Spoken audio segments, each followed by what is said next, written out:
नमस्कार, स्वागत है आप सभी का आपके अपनी YouTube channel Vinod Hindi point में। आज के इस वीडियो में बात करने वाले हैं बीपीएससी टीआरई 4 के विज्ञापन में शैक्षणिक योग्यता क्या रहने वाली है। 1 से लेकर 12 तक यानी सभी वर्गों में शैक्षणिक योग्यता क्या रहने वाली है, साथ ही साथ एज लिमिट की बात करेंगे। बहुत से लोगों का कमेंट और मैसेज आया, क्या ग्रेजुएशन में 50% अंक अनिवार्य है या नहीं। तो सब कुछ आज के इस वीडियो में बात करने वाले हैं। सबसे पहले बात करते हैं 1 to 5 1 से 5 यानी जो प्राइमरी के लिए आवेदन करना चाहते हैं उनके लिए क्या क्वालिफिकेशन होना चाहिए। तो यहाँ पर दिया गया है ए, ध्यान से देखिएगा वीडियो। ए में दिया गया है 1 to 5 के लिए सीटेट पेपर 1 या बीटेट पेपर 1। 1 से 5 में अगर आप आवेदन करना चाह रहे हैं तो आपका सीटेट पेपर 1 क्लियर होना चाहिए। अगर सीटेट पेपर 1 क्लियर नहीं है तो बीटेट पेपर 1 यानी बिहार शिक्षक पात्रता परीक्षा पास होना चाहिए। दोनों में से कोई एक पास होना चाहिए, तो आप 1 to 5 में आवेदन कर पाएंगे। दूसरा है 6 to 8 के लिए सीटेट पेपर 2 या फिर बीटेट पेपर 2। 6 to 8 में आवेदन करना चाह रहे हैं तो सीटेट पेपर 2 पास होना चाहिए। सीटेट पेपर 2 पास नहीं है तो बीटेट पेपर 2 पास होना चाहिए। दोनों में से कोई एक पास होना चाहिए। और 1 to 5 में बीएड वाले आवेदन नहीं कर सकेंगे, ये तो आप सभी को पता है। इसमें केवल और केवल डीएलएड अभ्यर्थी आवेदन कर पाएंगे। अब सी यानी 3 नंबर पर दिया गया है 9 से 10 यानी टीजीटी के लिए। तो टीजीटी के लिए आपका एस्टेट पेपर 1 पास होना चाहिए। एस्टेट हाल फिलहाल में एस्टेट पेपर 1 पेपर 2 की परीक्षा हुई है, उसका रिजल्ट आया है, लाखों की संख्या में अभ्यर्थी पास हुए हैं। तो एस्टेट पेपर 1 अगर आपका पास है तो आप टीजीटी वर्ग 9 से 10 के लिए आवेदन कर पाएंगे। डी नंबर पे दिया गया है पीजीटी के लिए 11 से 12 के लिए एस्टेट पेपर 2 पास होना चाहिए।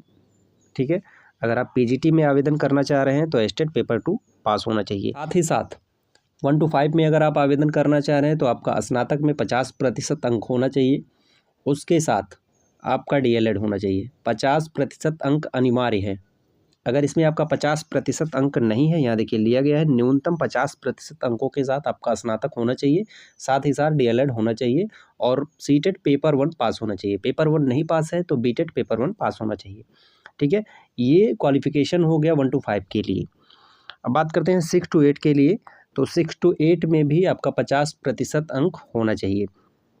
50% अंकों के साथ सीटेट पेपर 2 या फिर बीटेट पेपर 2 पास होना चाहिए। इसमें डीएलएड वाले अभ्यर्थी आवेदन नहीं कर पाएंगे, इसमें बीएड वाले अभ्यर्थी आवेदन कर पाएंगे। साथ में आपका बीएड होना चाहिए। 6 to 8 अभ्यर्थियों के लिए यहाँ दिया गया है बी नंबर पे, देखिएगा ध्यान से। गणित एवं विज्ञान विद्यालय अध्यापक, सामाजिक विज्ञान विद्यालय अध्यापक, भाषा विद्यालय अध्यापक के लिए क्या शैक्षणिक योग्यता रहनी चाहिए। कम से कम 50% अंकों सहित स्नातक या स्नातकोत्तर। जहाँ पर या अथवा लगा हुआ है तो वहाँ पर जो है 2 ऑप्शन है आपके पास। अगर आपका स्नातक में 50% नहीं है, स्नातकोत्तर में 50% है, तो उसके आधार पर आप आवेदन कर पाएंगे। यहाँ दिया गया है 50% अंकों के साथ स्नातक या स्नातकोत्तर तथा बीएड। ठीक है, और 5% की छूट दी गई है अन्य लोगों के लिए जिन्होंने 1 वर्षीय स्नातक बीएड जो इस संबंध में समय समय पर जारी किए गए राष्ट्रीय अध्यापक शिक्षा परिषद मान्यता मानदंड एवं क्रियाविधि विनियमों के अनुसार प्राप्त किया गया हो। तो कहने का मतलब ये है, अगर आपका स्नातक में 50% अंक नहीं है, उसके जगह स्नातकोत्तर में 50% अंक होना अनिवार्य है। साथ ही साथ बीएड हो और सीटेट पेपर 2 क्लियर हो तो आप 6 to 8 में आवेदन कर पाएंगे। अब यहाँ सी पे देखिए, सी नंबर पे क्या लिखा गया है। सामान्य विषयों के लिए शिक्षा विभाग के अंतर्गत कक्षा 9 से 10 तक तथा 6 से 10 तक अनुसूचित जाति एवं अनुसूचित जनजाति कल्याण विभाग के विद्यालय अध्यापक के लिए आवश्यक शैक्षणिक एवं प्रशैक्षणिक योग्यता। इसमें कम से कम 50% अंक सहित किसी मान्यता प्राप्त विश्वविद्यालय से स्नातक अथवा स्नातकोत्तर में, अथवा यहाँ भी दिया गया है अगर आपका स्नातक में 50% अंक नहीं है, उसकी जगह स्नातकोत्तर में 50% अंक होना चाहिए, साथ ही साथ बीएड होना चाहिए और एस्टेट पेपर 1 क्लियर होना चाहिए, तो आप आवेदन कर पाएंगे। अगर स्नातक में 50 नहीं है तो स्नातकोत्तर में होना चाहिए। दोनों में से किसी एक में 50% अंक होना चाहिए। स्नातक में 50 नहीं है तो स्नातकोत्तर में होना चाहिए। यहाँ साफ साफ लिखा गया है, अथवा या दोनों दिया गया है। ठीक है, टीजीटी के अभ्यर्थियों के लिए जो टीजीटी में आवेदन करना चाह रहे हैं, एस्टेट पेपर 1 के साथ साथ स्नातक में 50 है अगर स्नातक में 50 नहीं है तो स्नातकोत्तर में 50 होना चाहिए, साथ ही साथ बीएड होना चाहिए, ये टीजीटी के अभ्यर्थियों के लिए। और हाँ, जिस विषय से आप टीजीटी में आवेदन कर रहे हैं उस विषय को आपने स्नातक के तीनों साल पढ़ा हो, first year, second year, third year, वह विषय आपका होना चाहिए। मान लीजिए आप गणित से आवेदन कर रहे हैं टीजीटी में, तो आपका तीनों साल गणित होना चाहिए। विज्ञान से कर रहे हैं तो तीनों साल विज्ञान का होना चाहिए। हिंदी से कर रहे हैं तो तीनों साल हिंदी होना चाहिए। ये अनिवार्य है। ऐसा नहीं है 3 साल में 2 साल हिंदी पढ़े हों, उसके बाद 1 साल भूगोल ले लिए तो आप बाहर हो जाएंगे। टीजीटी विषय से अगर आप आवेदन कर रहे हैं तो तीनों साल आपका वह विषय होना अनिवार्य है। पीजीटी के लिए आपका 50% अंकों के साथ स्नातकोत्तर होना चाहिए। यहाँ दिया गया है कम से कम 50% अंकों सहित विनिर्दिष्ट विषय से स्नातकोत्तर अथवा इसके समतुल्य तथा राष्ट्रीय अध्यापक शिक्षा परिषद से मान्यता प्राप्त किसी भी संस्थान से बीएड होना चाहिए। 50% अंकों के साथ आपका स्नातकोत्तर होना चाहिए, बीएड होना चाहिए और स्टेट पेपर 2 क्लियर होना चाहिए, तो आप पीजीटी में आवेदन कर पाएंगे। लिखित परीक्षा होगी, कितने प्रश्न पूछे जाएंगे देख लीजिए। 1 to 5 के लिए जो है भाग 1 से 30 प्रश्न, भाग 2 से 120 प्रश्न, कुल 150 प्रश्न पूछे जाएंगे 1 to 5 के लिए। समय है 2 घंटा 30 मिनट का और ये सिलेबस दिया गया है। 6 to 8 के लिए है भाग 1 में 30 प्रश्न, भाग 2 में 40 प्रश्न, भाग 3 में 80 प्रश्न। भाग 1 जो 30 प्रश्न पूछे जाएंगे वह क्वालिफाइंग है, 30 में से आपको 9 प्रश्न सही करने हैं। और भाग 2 में जो 40 प्रश्न पूछे जाएंगे वह जीएस जीके के हैं और 80 प्रश्न भाग 3 में जो पूछे जाएंगे वह आपके विषय के होंगे। तो प्रश्नों की संख्या कुल 150 होगी, लेकिन मेरिट जो बनेगा वह 120 पर बनेगा। टीजीटी में देख लीजिए, टीजीटी में सेम यही रहने वाला है। भाग 1 30 प्रश्न, भाग 2 40 प्रश्न, भाग 3 80 प्रश्न। 40 प्रश्न जीएसजी के, 80 प्रश्न आपके विषय के होंगे। 120 प्रश्नों पर मेरिट बनेगी और जो 30 प्रश्न हैं वह क्वालिफाइंग होंगे।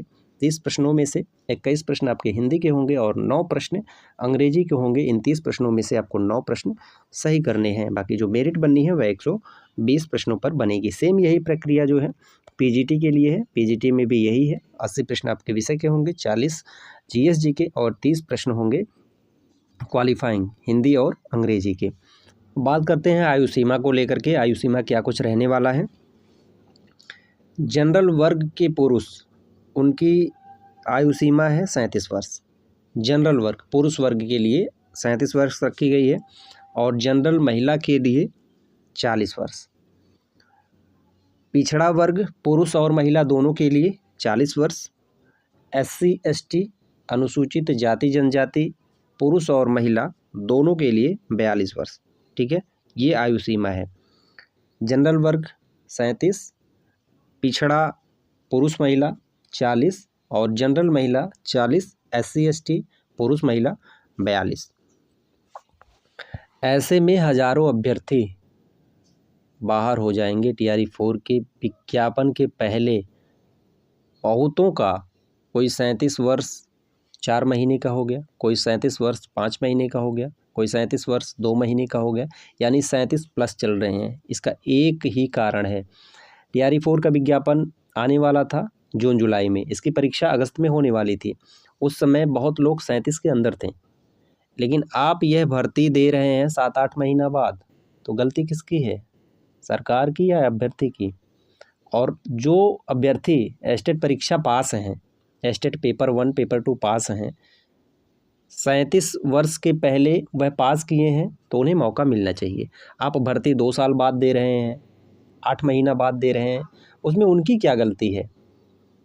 37 वर्ष के अंदर वो थे, 36 वर्ष 35 वर्ष 34 वर्ष, तब उन्होंने एस्टेट परीक्षा पास की, उसके बाद आप भर्ती दे रहे हैं 2 साल बाद, 8 महीने बाद, 9 महीने बाद, तो वह 37 वर्ष अगर पार कर चुके हैं तो भी उन्हें मौका मिलना चाहिए।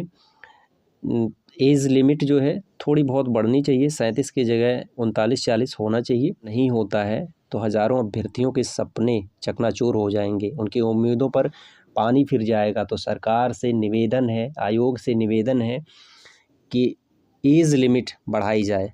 समय से विज्ञापन नहीं आया है, ऐसी दशा में अगर अभ्यर्थी 37 वर्ष पार कर चुका है तो उन्हें जो है मौका मिलना चाहिए। ये सरकार और आयोग से, दोनों से विनम्र निवेदन है।